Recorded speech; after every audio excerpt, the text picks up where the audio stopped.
பெய்து வரும் கனமழை காரணமாக ராமநாதபுரம் மாவட்டத்தின் 4 வட்டங்களில் பள்ளிகளுக்கு விடுமுறை அறிவிக்கப்பட்டிருக்கிறது. குறிப்பாக ராமநாதபுரம், ராமேஸ்வரம், RS மங்கலம், திருவாடானை ஆகிய வட்டங்களில் இன்று பள்ளிகளுக்கு விடுமுறை அறிவித்து மாவட்ட ஆட்சியர் உத்தரவு பிறப்பித்திருக்கிறார். மேலும் மற்ற இடங்களில் பள்ளிகள் வழக்கம் போல் செயல்படும் என்றும் மாவட்ட ஆட்சியர் அறிவிப்பை வெளியிட்டிருக்கிறார். இதனை நாம் முக்கிய செய்தியாக பார்த்து வருகிறோம்.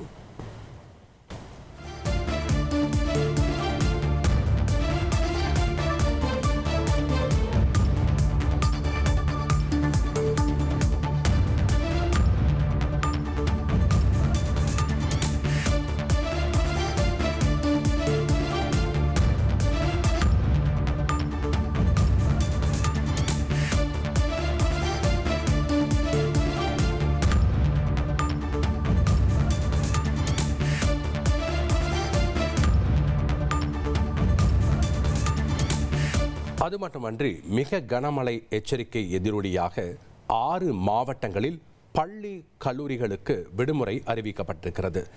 அதன்படி கடலூர், மயிலாடுதுறை, கள்ளக்குறிச்சி, நாகையில் பள்ளி கல்லூரிகளுக்கு விடுமுறை அறிவிக்கப்பட்டுள்ளது.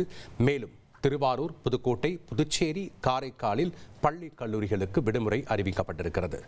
விழுப்புரம் மாவட்டத்தில் பள்ளிகளுக்கு மட்டும் விடுமுறை அறிவிக்கப்பட்டிருக்கிறது. உங்கள் தந்திவன் தொலைக்காட்சியில் கால பைரவன் தினமும் காலை 6 மணிக்கு காண தவறாதீர்கள்.